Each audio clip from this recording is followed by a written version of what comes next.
Good afternoon, dear students. मैं किरण ढिल, Assistant Professor Physics in Government Girls College Bara, and today we are going to discuss about Ehrenfest theorem and complementarity. Ehrenfest theorem तथा उसकी पूरकता के बारे में। जैसे कि अपने क्लासिकल के अंदर हम लोग जो गति के समीकरण पढ़ते हैं और उसी तरीके से जैसे कि कण की गति को वर्णित करने वाले जो भी क्लासिकल के समीकरण रहते हैं, इक्वेशंस रहती हैं, उनमें जो वेरिएबल होते हैं, अगर उन वेरिएबल की जगह उनके प्रत्याशा मानों का उपयोग किया जाए तो वे ही समीकरणें क्वांटम यांत्रिकी में कण की गति को व्यक्त करती है, उनका वर्णन करती है। यानी कि जो क्लासिकल की इक्वेशन है जो पार्टिकल के मोशन को डिफ़ाइन करती है क्लासिकल के अंदर, उनमें जहाँ जो भी वेरिएबल रहते हैं, वेरिएबल जैसे एक्स, पी एक्स, एनर्जी, तो उन वेरिएबल की जगह अगर उनकी एक्सपेक्टेशन वैल्यू अगर हम लिख दें तो फिर वो क्वांटम में पार्टिकल के मोशन को डिफ़ाइन करेंगे। तो यहाँ हम लोग वही पूरा डिराइव करेंगे कि किस तरीके से वही रिलेशन जो है वो क्वांटम में पार्टिकल के मोशन को डिफ़ाइन करते हैं। Let us start. तो as you know about that p x is equal to M v, है ना। आप ये जानते हो कि पी इज इक्वल टू क्या होता है, एम वी। संवेग जो होता है P is equal to M V. तो एम जो होता है वो मास है, वेग को आप लिख सकते हो D X by D T, ठीक है। वेग को D X by D T लिख सकते हैं। तो इस तरीके से आप मोमेंटम को क्या लिख सकते हैं, P x is equal to M D X by D T. ये है क्लासिकल में। अगर हम इनकी जगह इनकी एक्सपेक्टेशन वैल्यू लें तो पी एक्स, ठीक है, और M D by D T और एक्स की एक्सपेक्टेशन वैल्यू, तो ये वाला रिलेशन जो है वो क्वांटम में पार्टिकल के मोमेंटम को बताता है। इसी तरीके से अगर इसको आप 3D में लिखोगे तो d by D T expectation value of r is equal to 1 by M और एक्सपेक्टेशन वैल्यू ऑफ p, ऊपर क्या था, px था, सिर्फ x कंपोनेंट ऑफ मोमेंटम, और नीचे क्या है, मोमेंटम, और इधर क्या है, राइट साइड में, लेफ्ट साइड में पोजीशन वेक्टर r। दूसरा रिलेशन है दिस वन। तो इसमें क्या है कि जैसे आप लिखते हो ना कि जो गति का द्वितीय नियम होता है F is equal to D P by D T. तो F is equal to D P by D T है, तो F जो होता है वो किसके बराबर होता है, ग्रेड V के बराबर होता है, del V by del X के बराबर होता है। इधर क्या है, d by D T P. अब इनकी जगह इनकी एवरेज वैल्यू लें तो average value of v, average value of p, ठीक है। तो ये रिलेशन बन जाता है। सिर्फ x वेरिएबल लेंगे तो 1D के अंदर ये इक्वेशन बन जाएगा fx, और अगर 3D में लिखना है इसको तो आप इसको इस तरीके से लिख सकते हो, d by D T average value of p is equal to minus del V R, ठीक है। तो ये तो सिंपली हमने बता दिया है कि ये जो समीकरणें हैं, ये जो इक्वेशन है वो क्या कहलाती है, एरेनफेस्ट प्रमेय कहलाती है। और इनके अनुसार एक कण के संगत तरंग पैकेट की औसत गति चिरसम्मत कण की संगत गति के साथ सहमति प्रकट करती है। इसका मतलब है क्लासिकल के अंदर जो पार्टिकल के लिए इक्वेशंस लिखी जाती है वो ही इक्वेशंस जो है with expectation value of variables in quantum mechanics जो पार्टिकल है उसके साथ एसोसिएटेड जो वेव फॉर्म होता है उसकी एवरेज मोशन को भी शो करती है, वही इक्वेशंस, ठीक है। तो हम लोग यहाँ पे डिराइव करेंगे क्वांटम के थ्रू कि जैसे फर्स्ट इक्वेशन जो था हमारे पास d by D T average value of x is equal to 1 by M average value of P X. तो हम लोगों ने जो एवरेज वैल्यू की इक्वेशन पढ़ी है वो क्या होती है कि जो अगर हमारा वेव फंक्शन है वो नॉर्मलाइज्ड है, वैसे तो एवरेज वैल्यू का फॉर्मूला क्या होता है, average value of x is equal to psi star x psi D tau over psi star psi D tau, ठीक है। डी टो जो मैं बोल रही हूँ ये वॉल्यूम इंटीग्रल को शो करता है। तो नीचे वाला टर्म जो है वो 1 हो जाता है अगर हमारा वेव फंक्शन जो है वो नॉर्मलाइज्ड दिया हुआ हो, प्रसामान्यकृत हो। प्रसामान्यकृत वेव फंक्शन के लिए इसका मान कितना होता है, 1 होता है, इसीलिए आप इसको रिमूव भी कर सकते हो। तो हमारे पास जो x की एवरेज वैल्यू है उसका जो फॉर्मूला है वो बन जाएगा psi star X T X into psi D tau. Psi is a psi depends upon the position and time. तो साई किसका फंक्शन है, एक्स और टी का, ये आ गया। और डी बाई डी टी। अब हम लोग क्या करेंगे, अब इसका बारी बारी से अवकलन करेंगे, क्योंकि एक्स जो है वो सिर्फ पोजीशन वेरिएबल है, वो टाइम पे डिपेंड नहीं कर रहा, तो उसका टी के रिस्पेक्ट में अवकलन जो होगा वो ज़ीरो हो जाएगा। तो इसीलिए हम लोग सिर्फ एक बार इसका करेंगे और एक बार इसका करेंगे। तो फर्स्ट टाइम हम लोग करेंगे साई स्टार का अवकलन विद रिस्पेक्ट टू टी और एक्स साई को कांस्टेंट रख देते हैं। सेकंड टाइम हम साई स्टार और एक्स को कांस्टेंट रख देते हैं और साई का कर लेते हैं। एक्स का जो होगा उसमें ज़ीरो आ जाएगा, इसलिए हमने वो लिखा नहीं है। अब हमारे पास जो इक्वेशन आई है उसमें एक बार तो साई स्टार का अवकलन है टी के रिस्पेक्ट में और एक बार क्या है साई का अवकलन है टी के रिस्पेक्ट में, एक बार साई स्टार का एक बार साई का। तो अब हम मूव करते हैं हमारी जो टाइम डिपेंडेंट श्रोडिंगर समीकरण थी, ये इक्वेशन थी उस पर। तो उस इक्वेशन में क्या था कि iota H cut del psi by del T is equal to minus H cut square by 2m del two psi plus V psi. अब यहाँ से आयोटा एच कट को हम लोग लेफ्ट राइट साइड में ले जाएंगे तो ये बटे में आ जाएगा, तो एक एच कट रिमूव हो गया, 2m आयोटा आ गया और ये आयोटा एच कट यहाँ एज इट इज़ आ गया। तो ये तो मान किसका आया है, del psi by del T का आया है। अब ये del psi by del T हमें चाहिए, इसलिए हमने ये यहाँ पे इस फॉर्म में लिखा है कालाश्रित श्रोडिंगर समीकरण से। अब हमें ये भी चाहिए del psi star by del T, तो इस ऊपर वाले इक्वेशन का कॉम्प्लेक्स कॉन्जुगेट ले लेते हैं। कॉम्प्लेक्स कॉन्जुगेट एग्जैक्टली होता क्या है, जो भी हमारे पास वेव फंक्शन दिया हुआ होता है उसके अंदर जो इमेजिनरी पार्ट होता है उसको, जैसे आयोटा रहता है तो उसको आप माइनस आयोटा से रिप्लेस कर देते हो। साई जैसे है तो आप उसको लिखोगे साई स्टार, यहाँ आयोटा है तो उसको जब माइनस आयोटा करोगे तो ये टर्म प्लस की हो जाएगी, फिर साई स्टार आ गया। इधर नीचे आयोटा एच कट है, माइनस आयोटा करेंगे तो फिर ये माइनस आ गया। तो इस तरीके से ये दोनों इक्वेशन हमें मिल गई। इन दोनों इक्वेशन को आप 3 और 4 को सेकेंड नंबर इक्वेशन के अंदर रख देना है। तो उससे क्या आ जाता है, हमारे जो D by D T average value of x या एक्सपेक्टेशन वैल्यू ऑफ एक्स है उसका मान, तो फर्स्ट जो है टर्म उसके अंदर del psi star by del T है, तो psi star by del T के अंदर फर्स्ट टर्म ये है h cut over 2m iota. तो h cut over 2m iota को हमने कॉमन ले लिया है और इसका आगे क्या मान है, डेल टू साई स्टार। तो ये हो गया डेल टू साई स्टार, अंदर इसके अंदर क्या है एक्स साई, तो एक्स साई आ गया। फिर उसके बाद जो सेकंड वाली टर्म है, सेकंड वाली टर्म के अंदर जो del psi by del T है उसके अंदर भी डेल टू, या यूँ कहें कि H cut over 2m iota के साथ क्या है वो देख लेते हैं, ताकि उन दोनों को साथ में रख लेंगे।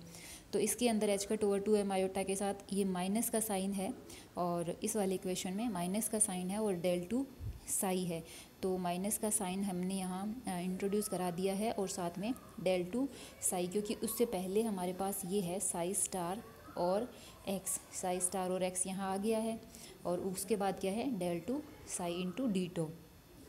अब जो ये सेकंड जो दो टर्म्स बचती हैं ये v psi over iota H cut और v psi star over minus iota H cut.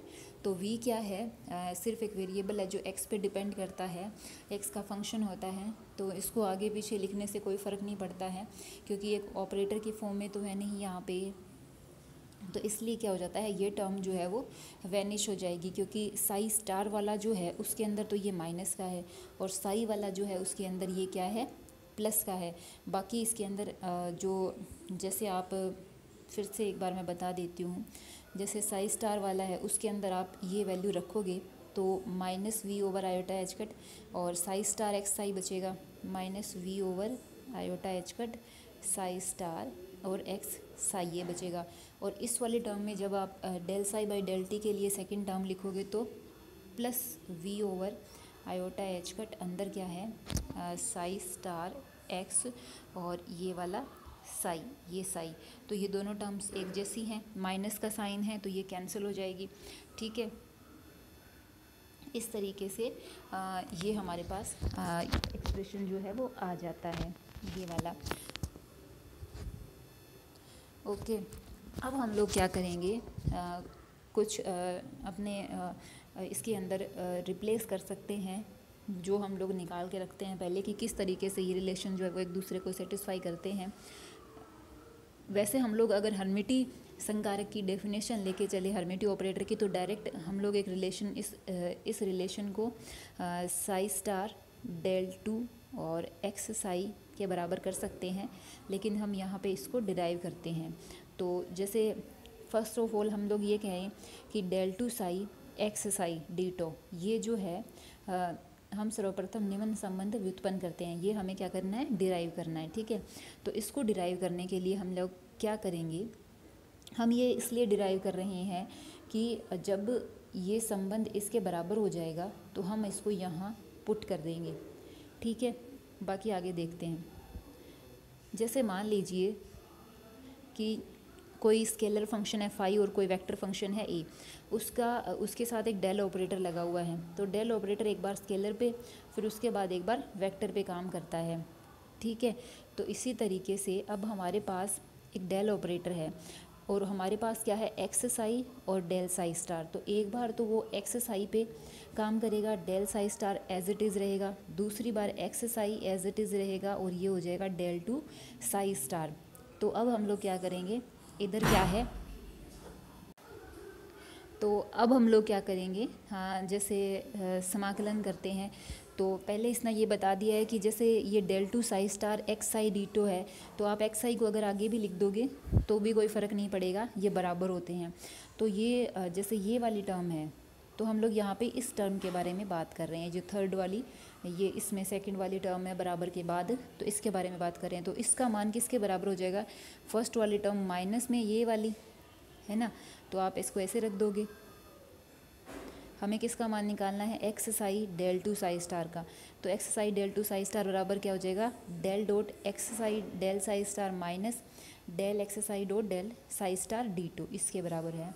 ठीक है, अब ये जो फर्स्ट वाली टर्म देखिए, del dot something D two, ये है आयतन समाकलन किसी का, कोई भी जैसे मान लीजिए वेक्टर का डेल ऑपरेटर लेने के बाद आयतन समाकलन, जिसको हम लोग गाउस के डाइवर्जेंस थ्योरम से अगर हम सरफेस इंटीग्रल में बदलते हैं तो जो कोई भी क्वांटिटी रहती है वो इनटू डॉट ds होता है। ये तो संपूर्ण आकाश के लिए आयतन समाकलन था और ये क्या है, पृष्ठ समाकलन है। लेकिन जब हम लोग संपूर्ण आकाश के लिए पृष्ठ समाकलन लेते हैं तो पृष्ठ अनंत पे पहुंच जाता है और अनंत पे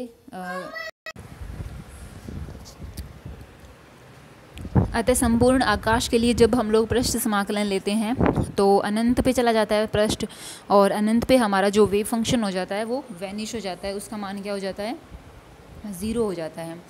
ठीक है, तो इसने लिखा हुआ है क्योंकि संपूर्ण आकाश के आयतन समाकलन के बाएं पद से प्राप्त जो पृष्ठ समाकलन है उसमें क्या होता है, पृष्ठ अनंत पर लेते हैं जहाँ पे साई का मान जो है वो 0 हो जाता है। इसीलिए क्या होता है, फर्स्ट टर्म 0 हो जाएगी, इसीलिए ये वाली या यूँ कहें ये वाली टर्म जो है इसके बराबर हो जाती है। ठीक है, तो ये हमारे पास इसके बराबर आ गई ये वाली टर्म या ये वाली, क्योंकि ये दोनों एक दूसरे के बराबर हैं, ये इसके बराबर आ गई।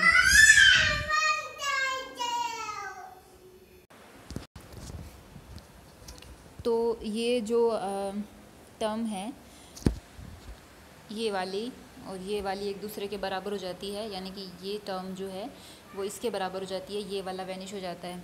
अब हम लोग क्या करेंगे कि इसी तरीके से एक और अपने एक्सप्रेशन जो है वो लेते हैं कि डेल डॉट समथिंग, तो डेल डॉट समथिंग में अगर दो वेरिएबल है, जैसे एक तो साई स्टार है और एक ये डेल के अंदर वाला है, तो एक बार साई स्टार को कांस्टेंट और दूसरे सेकंड को कर लेते हैं, फिर साई का कर लेते हैं और अंदर जो वाला जो डेल एक्स साई है उसको एज इट इज़ रख लेते हैं। ठीक है, तो इनसे क्या रिज़ल्ट निकल कर के आता है कि जो ये फर्स्ट टर्म है इसमें क्या है, डेल डॉट समथिंग और उसका आयतन समाकलन। तो इसको वापस से वैसे ही जैसे ऊपर किया था ना हमने वॉल्यूम इंटीग्रल को क्या किया था, सरफेस इंटीग्रल में बदला था। तो उससे क्या आ जाता है, ये भी क्या है, ज़ीरो के बराबर आ जाता है। तो ये ज़ीरो के बराबर आ जाता है, तो ये दोनों टर्म एक दूसरे के बराबर हो जाएंगे विद माइनस साइन। ठीक है, तो यहाँ से क्या चीज़ें निकल करके आती है, इससे और इससे, कि डेल इसमें भी क्या है, डेल एक्स साई और डेल साई स्टार डीटो है, उसमें ऊपर वाले में भी यही है। और ये किसके बराबर है, del square psi star X psi के, और ये किसके बराबर है, psi star del two X psi के, यानी कि ये साई स्टार इधर निकाल दो और डेल टू एक्स साई के, ये चीज़। और यही चीज़ जो है हम शुरुआत में विद हर्मिटिक संकारक की प्रॉपर्टी के साथ वेव फंक्शन के लिए लिख सकते थे, लेकिन यहाँ पे इसने क्या है, इसको पूरा डिराइव किया है कि ये किस तरीके से एक दूसरे के बराबर आ जाते हैं। तो थोड़ा सा कॉम्प्लिकेटेड सा लगता है, लेकिन अगर आप आराम से इसको स्टडी करोगे ना तो ये समझ में आ जाएगा। और फिर भी अगर कुछ नहीं समझ में आए तो पूछ लेना इसके बारे में। तो ये डायरेक्ट एक दूसरे के बराबर हो जाते हैं, डेल टू साई स्टार।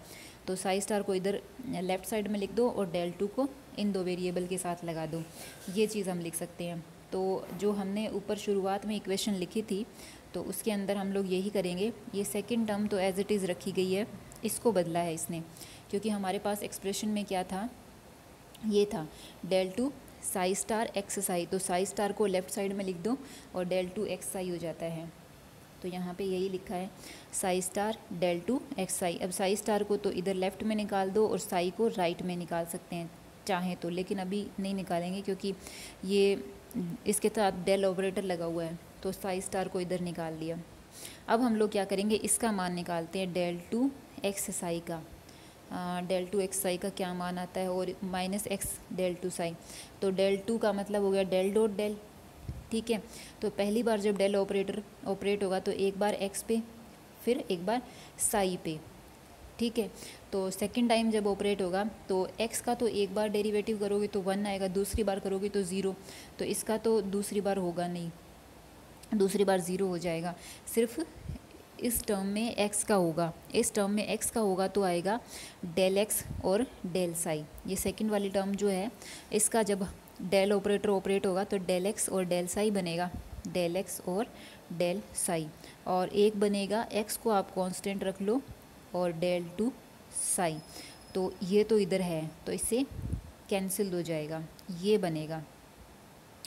ठीक है, और इसी तरीके से जो फर्स्ट हमारी टर्म थी ना ये वाली, इसमें जैसे x का तो दूसरी बार करेंगे तो 0 हो जाएगा, लेकिन साई का तो होगा, और साई का जब होगा ना तो डेल एक्स और डेल साई। एक तो इससे भी मिलेगा डेल एक्स डेल साई और एक फर्स्ट वाली टर्म से भी मिलेगा। इस तरह से बनेगा 2 del X dot del psi. तो इस तरीके से डेल एक्स का मान तो हो गया 1 और डेल साई मतलब del psi by del X. तो इसको हम पुट कर देंगे उस इक्वेशन में, minus iota H cut by 2m psi star, अंदर बन गया 2 del psi by del X. 2 से 2 को आप रिमूव करोगे तो माइनस आयोटा एच कट को अंदर और 1 बाई एम बाहर। तो ये जो है वो मोमेंटम ऑपरेटर होता है P X. D by D T expectation value of X is equal to average value of P X by M. तो ये हमने क्वांटम के अंदर पार्टिकल के साथ एसोसिएटेड वेव नेचर जो है उसको, उसकी मोशन को बताने वाला जो समीकरण है वो क्लासिकल से सीधा क्वांटम में कन्वर्ट कर लिया विद एक्सपेक्टेशन वैल्यू। तो ये ऐसे थोड़ा सा कॉम्प्लिकेटेड लगता है मगर बहुत ही इजी है। जो प्रॉब्लम करेगा वो पार्ट सिर्फ ये है, यहाँ से यहाँ तक। तो सिंपल एक चीज़ मैंने ये कही कि हर्मिशियन ऑपरेटर जो होता है उसकी ये प्रॉपर्टी होती है, जैसे ये आपने ये लिखा डेल साई स्टार और जैसे एक्स साई। तो हर्मिशियन ऑपरेटर इसका आयतन समाकलन करें तो हर्मिशियन ऑपरेटर जो रहता है उसमें आप साई स्टार को इधर निकाल सकते हो, साई स्टार और डेल टू फिर इधर आ गया और एक्स साई, यही करना है। तो इसको करने के लिए इसने पूरा एक्सप्लेनेशन दिया है ये एक पेज का। तो इसमें पहले तो इसने क्या किया है, सिर्फ आपको दो ये फार्मूला बताया है कि डेल ऑपरेटर जो है वो स्केलर और वेक्टर पर इस तरीके से ऑपरेट होगा। ठीक है, उसके बाद इसने चीज़ों को एक दूसरे के बराबर रखते हुए जैसे ये वाला लिया, डेल जो है वो किस पे ऑपरेट हो रहा है, एक्स साई और डेल साई स्टार पे। तो ये एक्सप्रेशन आया। फिर इसमें एक का जो आयतन समाकलन वाला टर्म था उसको सरफेस इंटीग्रल में बदल के 0 के बराबर कर लिया, तो ये जो है हमें मिल गया। अब आप ये भी सोच सकते हो कि ये दोनों टर्म जो हैं वो बराबर क्यों आई। तो ये इसलिए बराबर आई कि डेल ऑपरेटर साई स्टार पे जब ऑपरेट हो जाएगा तो कोई ना कोई अपने को जो क्वांटिटी मिलेगी, चाहे वो स्केलर हो वेक्टर हो, तो उसका वो कोई ऑपरेटर तो है नहीं कि उसको लेफ़्ट या राइट में लिखने से वैल्यू बदल जाएगी। तो आप इसको इसीलिए एक्स आई को पहले और डेल टू साई स्टार को बाद में लिख सकते हो, ठीक है। इसीलिए ये ऑर्डर जो है वो बदल सकते हो। उसके बाद में ये रिमूव हो जाएगा, तो ये जो है वो इसके बराबर आ जाएगा, जैसा कि यहाँ पे आया है del two psi star x i, ठीक है। उसके बाद में ये लिया इसने सेकंड डेल, पहले तो साई स्टार इसके साथ लिया, फिर साई स्टार डेल एक्स आई ये लिया। तो इसमें भी क्या है, ये जो डेल ऑपरेटर है इसका आयतन समाकलन है डेल के साथ किसी कोई भी वेक्टर का या कुछ भी जो भी हो उसको आप सरफेस में बदलोगे तो ये 0 के बराबर हो जाता है। फिर ये दोनों मिलते हैं, तो इनसे ये एक रिज़ल्ट निकल करके सामने आता है। क्योंकि इसमें भी ये टर्म है, इसमें भी ये टर्म है, तो ये और ये एक दूसरे के बराबर हो जाते हैं। तो आप इसको पढ़ोगे 2 या 3 बार पढ़ोगे तब जाके थोड़ा सा आपको ये पता लगने लगेगा कि ऐसा क्यों हो रहा है, ऐसा इसने पूरा क्यों किया है। काफ़ी इंपॉर्टेंट थ्योरम है, इसीलिए मैं बार बार इसको एक्सप्लेन कर रही हूँ। नेक्स्ट जो हमारा डेरिवेशन है वो है D by D T P x is equal to F X. तो नेक्स्ट जो रिलेशन है उसको डिफाइन करने के लिए as you know about P X is the position momentum in x direction, and the operator associated with it is minus iota h cut और del by del x। तो इसकी value रख देते हैं। उसके बाद क्या है, हमें इसका टाइम के रिस्पेक्ट में अवकलन करना है। तो एक बार साई स्टार का करेंगे, दूसरी बार del psi by del x का करेंगे। तो साई स्टार का हुआ तो del psi star by del t, और एक बार हम करेंगे जैसे ये साई है उसका आप चाहे पहले टी के रिस्पेक्ट में करो चाहे पहले एक्स के रिस्पेक्ट में करो। हमने लास्ट एक डेरिवेशन में ये देखा था ना कि जैसे डेल टू साई होता है तो डेल जेड डेल एक्स है, तो वो जो होता है del two psi del X और डेल जेड ये बराबर होते हैं, चाहे पहले एक्स का करो पहले जेड का करो कोई फ़र्क नहीं पड़ता।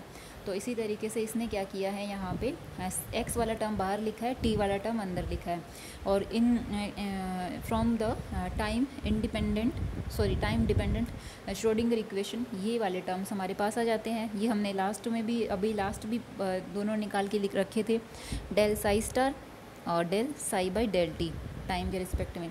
तो अभी हम लोगों के पास del psi star by del T है, उसकी वैल्यू हमें रखनी है ऊपर वाली इक्वेशन में, और एक है del psi by del T उसकी भी रखनी है।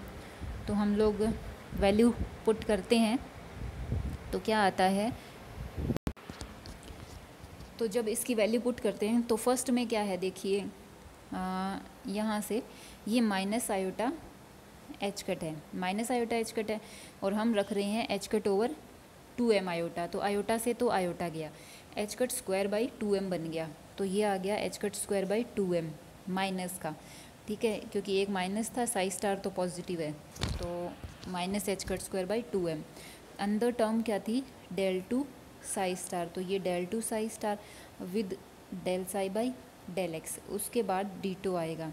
फिर दूसरे के अंदर भी हम लोग ये H cut square by 2m वाली रख देते हैं वैल्यू, तो इसमें तो माइनस है तो माइनस माइनस प्लस हो जाएगा, तो ये अंदर माइनस लगा दिया ताकि बाहर वाले माइनस से ये पॉजिटिव हो जाएगा। फिर अंदर क्या है, साई स्टार, तो ये हो गया साई स्टार, फिर है डेल बाई डेल एक्स, फिर है डेल टू साई, तो ये हो गया डेल टू साई, ठीक है। यानी ये दोनों टर्म तो हमने लिख ली। अब बात करते हैं बाद वाली पे। तो बाद में जैसे ये है v ओवर माइनस का है ये, और माइनस आयोटा एच कट से माइनस आयोटा एच कट गया तो प्लस का v बचेगा, और साथ में क्या आएगा, साई स्टार, तो आएगा psi star del psi by del X, ये आएगा। क्या आएगा, माइनस का वी और psi star del psi by del X. इसी तरीके से जब दूसरी वाली इक्वेशन का रखेंगे ना, ये वाला यहाँ रखेंगे तो del psi by del T के अंदर, तो उसका क्या है, एक्स के साथ डेरिवेटिव भी है। तो एक्स के साथ डेरिवेटिव है तो इसका मतलब ये है कि इसके अंदर रखने से एक बार v का अवकलन होगा, एक बार साई का होगा। तो पहले हम लोग v को एज इट इज़ रख लेते हैं, ये प्लस का है तो प्लस का v एज इट इज़ रख लेते हैं। उसके बाद साई स्टार और हम लोग किसका कर लेते हैं, साई का कर लेते हैं, तो del psi by del X. तो ये दोनों टर्म कैंसिल हो जाएगी जब हम लोग v को कांस्टेंट रखेंगे। यहाँ रखेंगे ना del psi by del T के अंदर इस वाली टर्म को, जब इसको यहाँ रखोगे आप तो v और साई दोनों का अवकलन होगा x के रिस्पेक्ट में। आगे डेल बाई डेल x है ना, इसलिए तो v को कांस्टेंट रखोगे तो इधर वाला भी जो टर्म है वो सेम हो जाएगा, v वाला तो कैंसिल हो जाएगा। जब v का करोगे ना आप तो साई स्टार ये और v का अवकलन साई डीटो ये बन जाएगा, ठीक है। और इसके अंदर क्या है, ये जो माइनस का आयोटा एच कट है और इसके अंदर क्या है, नीचे आयोटा एच कट है तो माइनस का v होगा, तो ये माइनस साइन यहाँ पे आ गया है। अब हमारे पास ये टर्म्स है। अब हम लोग क्या करेंगे, हर्मिटियस संकारक की डेफिनेशन से इसको आप इस तरीके से लिख सकते हो, साई स्टार को बाहर निकाल के लेफ़्ट साइड में psi star del two psi del psi by del T, इस तरह से लिख सकते हो। जब इस तरीके से इसको लिख सकते हो तो चाहे आप ये यहाँ ये और ये एक दूसरे के बराबर हैं, क्योंकि ना साई जो है उसका डेल ऑपरेटर 2 बार अवकलन करता है, फिर है डेल बाई डेल टी, तो ये दोनों एक दूसरे से इंडिपेंडेंट है। इनसे एक साइड पे जैसे जो वैल्यूज़ आएंगे उन पे कोई प्रभाव नहीं पड़ेगा। चाहो तो आप टी को पहले कर दो, फिर 2 बार डेल ऑपरेटर ऑपरेट करवा दो, चाहे आप टी का बाद टी के रिस्पेक्ट में बाद में कर दो, 2 बार डेल ऑपरेटर ऑपरेट करवा दो। इसीलिए क्या है, ये दोनों एक दूसरे के बराबर आई हैं। जिससे क्या आया कि जो ये del D by D T P X है वो किसके बराबर आ गया, क्योंकि इनसे क्या रिज़ल्ट निकल के आया, जब आप इसको ऐसे लिखते हो तो ये इसके बराबर आ जाता है, ठीक है। तो ये दोनों टर्म एक दूसरे के बराबर आने से ये मान जो है वो 0 के बराबर आ जाता है। जैसे ये ऊपर वाली इक्वेशन है ना, इसके अंदर क्या होता है फिर, जैसे यहाँ पे इसको आप इसके बराबर लिखते हो ना, तो जैसे यहाँ पे t के रिस्पेक्ट में हो रहा है और डेल 2 है, तो चाहे आप ये ऐसे लिख दोगे तो ये इस तरीके से आ जाएगा हमारे पास। ये यहाँ पे ना t है, सेकंड वाला जो है ना वो क्या है, t नहीं है, x ही है, ये x ही है। ये यहाँ तो एज एन एग्ज़ाम्पल बताया है कि आप जैसे हर्मिटियस ऑपरेटर की जो क्वालिटी है या यूँ कहे प्रॉपर्टी, तो उससे आप इसको साई स्टार को लेफ़्ट साइड में निकाल करके ऐसे लिख सकते हो। तो जैसे इस पे डेल 2 और डेल टी, ये ऊपर वाला ये ऑपरेटर और ये जो नीचे वाला ये है, दोनों ऑपरेट हो रहे हैं, तो इनको आगे पीछे आप लिख सकते हो, ठीक है। इसी तरीके से जैसे आप जब इसको इस टर्म को साई स्टार और डेल 2 और del psi by del X लिखोगे, है ना, तो आप इस डेल एक्स को चाहे इधर लिख दो पहले, यानी कि आप इसको लिख दो del psi star del by del X del 2 और साई, तो भी कोई फ़र्क नहीं पड़ेगा। तो अब अगर फ़र्क नहीं पड़ेगा तो आप अगर देखोगे तो ये वाली टर्म और ये वाली टर्म एक दूसरे के बराबर हो जाएंगी, है ना। इसको हम लोग क्या लिख सकते हैं, इसको हम ये लिख सकते हैं। तो अगर ये लिख सकते हैं तो ये और ये तो एक जैसे हैं, तो इसीलिए ये एक दूसरे से कैंसिल हो जाएंगे। फिर बचेगा क्या, सिर्फ v वाला term minus psi star del v by del X psi D tau. तो ये क्या है, average value of del v by del X which is exactly equal to F X, जो कि एफ एक्स जो होता है माइनस डेल ग्रेड v या del v by del X होता है, ठीक है। तो एरनफेस्ट जो थ्योरम है उनके दोनों जो एक्सप्रेशन हमने निकाल लिए हैं, तो इन प्रमेयों से यह सिद्ध होता है कि किसी भी कण के लिए गतिक चरों में जो संबंध चिरसम्मत यांत्रिकी में कण के गतिक चरों में होता है, वही संबंध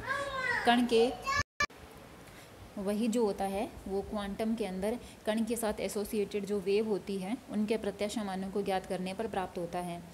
और प्रायोगिक व्यवस्था ऐसी हो कि कण स्वरूप के तुल्य चरों के प्रत्याशा मानों का प्रेक्षण करती हो और भौतिक सत्ता का तरंग स्वरूप प्रेक्षित नहीं किया जा सकता। प्रायोगिक व्यवस्था में ऐसा नहीं हो सकता कि हम लोग वेव नेचर को डिफाइन कर लें।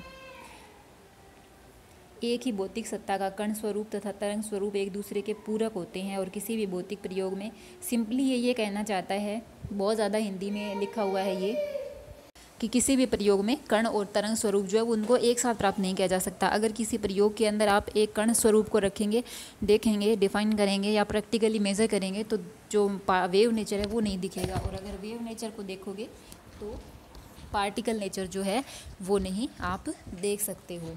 ठीक है, तो इन दोनों जो एक्सप्रेशन है एरनफेस्ट थ्योरम के, इनको कॉपी के अंदर एक बार नोट करके अच्छे से इनका डेरिवेशन करने की कोशिश करना।